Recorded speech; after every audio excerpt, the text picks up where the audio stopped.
성막의 의미 파트 2 법궤 또는 언약궤. 하나님은 먼저 모세에게 언약궤의 양식을 주셨습니다. 하나님은 모세에게 성막의 여러 지침들 가운데 언약궤의 양식을 제일 먼저 알려주셨습니다. 언약궤는 성막의 가장 안쪽 지성소에 놓여졌습니다. 그곳은 하나님의 영광이 임하시는 곳이었습니다. 하나님의 임재가 가장 중요하다는 것입니다. 그래서 제일 먼저 알려주신 것입니다.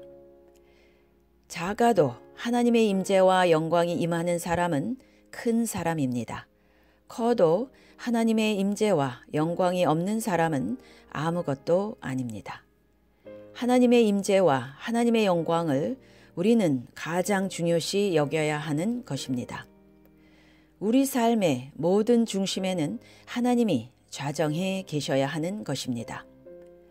언약궤, 그 덮개 위가 시은소였습니다.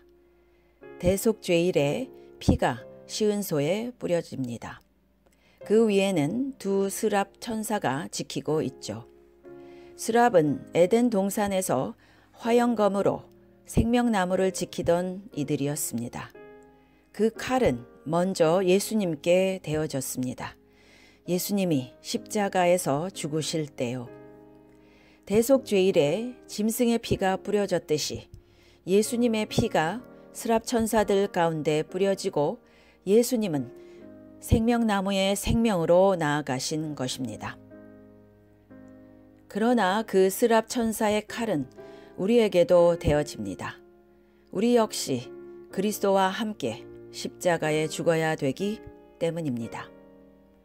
예수님이 우리에게 영원한 생명을 주실 때 생명나무를 지키던 스랍 천사의 칼에 도살되어야 했습니다. 구약시대에는 짐승이 대신 피를 흘렸고 그 피가 시은소 스랍 천사의 날개 아래에 뿌려졌습니다. 그러나 예수 그리스도의 피는 영단번에 그 피를 흘리신 것입니다. 이제 우리가 생명, 영생으로 나아가는 유일한 길은 그 스랍 천사의 칼을 받아들이고 자기 자아가 죽는 길뿐입니다. 언약궤 안에는 두 돌판이 있었습니다. 거기엔 십계명이 새겨져 있었죠. 그 외에도 만나를 담은 항아리, 싹이 난 아론의 지팡이가 담겨져 있었습니다. 만나는 하늘에서 내렸음에도 불구하고 이스라엘 백성들이 그것을 하루 더 보관하려 했을 때 상하고 냄새가 났습니다. 그런데 신기하게도 똑같은 만나가 언약궤 안에 보관되었을 때는 광야에서 40년이나 오래 보존되었습니다. 우리가 하나님의 진리를 그저 우리 마음에 담아두면 오래 못 갑니다. 마치 하루 만에 은혜가 떨어지는 것 같습니다. 그저 들은 말씀은 금방 잊어버립니다. 그러나 내가 하나님의 임재 가운데 그것을 간직하면 그것은 영구히 신선하게 보관될 수도 있습니다. 하나님의 임재 가운데 들은 말씀은 40년 오래 지속되는 것입니다. 부패하지 않습니다. 잊어버리지 않습니다.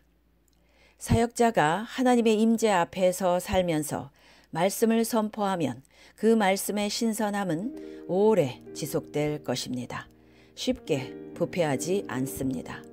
그러나 똑같은 성경 본문이라도 거기에 하나님의 임재가 없고 자기 인간적 힘으로 전달하면 그건 하루도 못 가서 부패해 버릴 것입니다.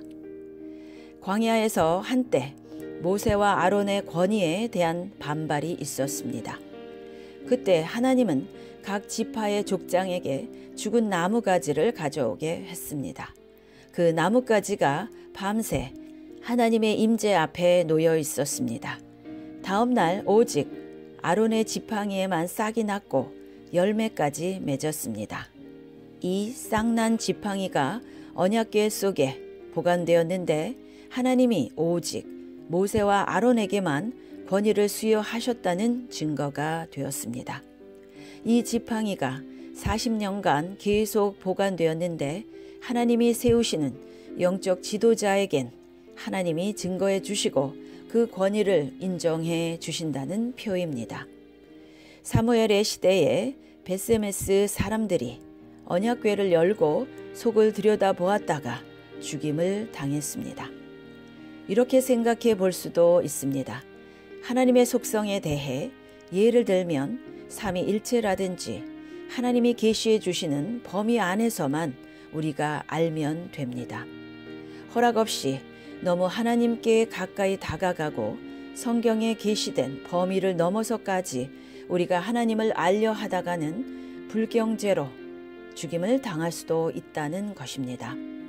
만약 하나님이 더 가르쳐 주셔도 우리가 지금 이해 못하는 영역이 많을 것입니다. 우리에게 필요한 자세는 하나님이 성경에 계시해 주신 것들을 믿음으로 받아들이는 자세입니다. 대제사장의 복장. 아론은 대제사장으로서 우리의 대제사장이신 예수 그리스도를 예표합니다. 그의 복장은 크게 세 부분으로 구성됩니다. 먼저 속옷은 흰 세마포로 지어졌는데 그리스도의 의를 상징합니다. 그 위에 푸른색 겉옷을 입었고 그 겉옷 끝자락에는 종과 석류 모양의 장식이 교대로 달려 있었습니다. 푸른색은 하늘 색깔이며 천국을 상징합니다. 석류는 성령의 열매를 나타냅니다. 종은 하나님의 은사를 나타내는데 종과 석류가 교대로 달린 것은 하나님을 섬길 때 성령의 열매와 은사가 둘 다 필요하다는 의미입니다. 겉옷 위에는 에봇을 입었습니다. 여러 색깔로 지어진 제사장의 앞치마였습니다. 에봇의 가슴판에는 12보석이 달려 있었는데 이스라엘 12지파를 상징했습니다. 그리고 에봇의 주머니에는 우림과 둠림이란 돌을 넣고 다녔습니다.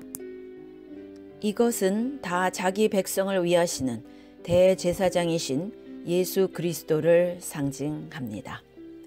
12지파를 모두 돌보시는 그분의 사랑. 1년에 한 번 있는 대속죄일에는 대제사장은 자기 화려한 옷을 다 벗고 지성소에 오직 흰옷만 입고 들어갑니다.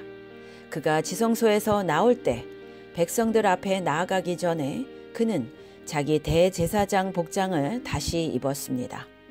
이것은 우리가 주님 앞으로 나아갈 때 우리는 단지 단순함과 겸손함과 깨어짐으로 나아가야 한다는 것입니다.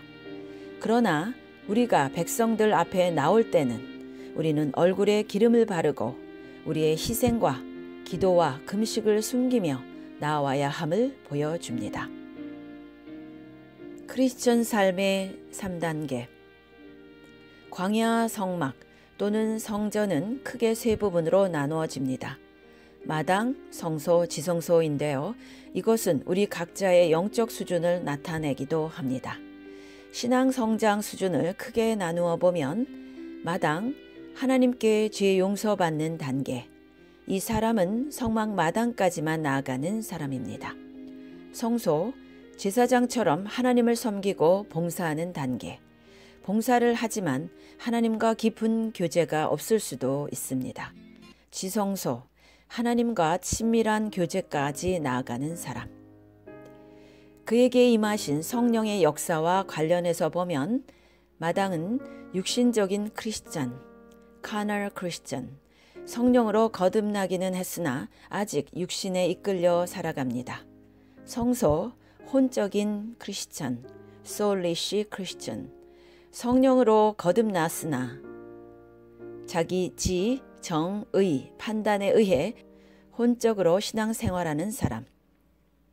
지성소, 영적인 크리스찬, spiritual Christian, 자기 혼을 뛰어넘어서 매일 성령의 인도를 받는 사람. 마당은 그저 구원의 은혜를 감사만 하는 사람이요. 성소는 하나님을 찬양까지 하는 사람이요. 지성소로 나아가는 사람은 하나님을 경배하는 사람입니다. 위에서 찬양과 경배의 차이는 찬양은 하나님의 크심과 전능하심을 찬양하지만 여전히 자신과 연관하여 자신에게 베풀어 주신 하나님의 크심과 전능하심을 찬양하는 것이라면 경배는 자신을 잊어버리고 하나님께 몰입하여 하나님께 예배하는 것을 뜻합니다. 자신과 관련 없이 그저 하나님의 하나님 되심을 예배하고 경배하는 것입니다. 이성과 판단과 관련하여 마당에는 해가 비치고 성소에는 등대가 있어서 사람들은 분별하고 생각하고 판단합니다. 그러나 지성소에 들어가면 아무 빛이 없고 오직 하나님의 임재의 빛과 영광만 비칩니다. 지성소 단계로 들어가는 신자는 그 하나님의 임재 앞에서 생각하고 판단하고 결정을 합니다. 하나님의 임재와 속성에 따라서요. 영적 성숙과 관련하여 마당은 아직 아기입니다. 신약에 아기라는 표현이 몇 군데 나오죠. 성소, 청년입니다. 지성소, 장년이요 아비입니다. 예수 그리스도께서는 성소와 지성소 사이를 가로막고 있는 휘장을 그의 육체로 찢어버리셨습니다.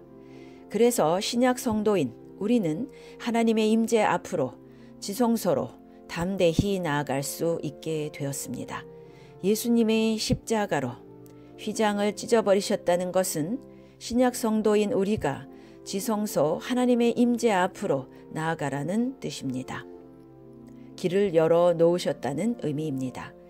그런데도 우리는 하나님의 임재 앞으로 나아가기를 거부한다면, 자기 자신의 육신을 따라서 산다면 하나님의 지성소 임재 앞에서 누리게 되는 성도의 모든 능력, 은총, 권세를 모두 상실하게 될 것입니다. 그래서 그저 자기 혼으로 사는 성소의 생활 또는 자기 육신을 따라 사는 마당 생활로 만족할지 모르나 성경이 우리에게 제시하는 바는 우리가 날마다 십자가를 지고 휘장 사이로 하나님의 임재 앞으로 나아가는 삶입니다. 히브리서 10장 20절, 그 길은 우리를 위하여 휘장 가운데로 열어놓으신 새로운 살 길이요 휘장은 곧 그의 육체니라. 십자가의 길을 우리는 기억합니다. 그러나 그것은 길 과정이지 목표가 아닙니다. 우리의 목표는 지성소에서 하나님과 교제하는 것입니다. 그래서 우리는 십자가의 메시지를 듣고 전하는 것에 만족하지 말고 그 십자가를 통해서 아버지의 임재 앞으로 아버지와의 친밀한 교제로 나아가야 할 것입니다. 십자가의 길을 걸어가다 보면 하나님의 임재, 교제 가운데로 자연히 연결됩니다. 그런 복된 교제가 여러분의 삶에 날마다 임하시기를 축원합니다. 아멘.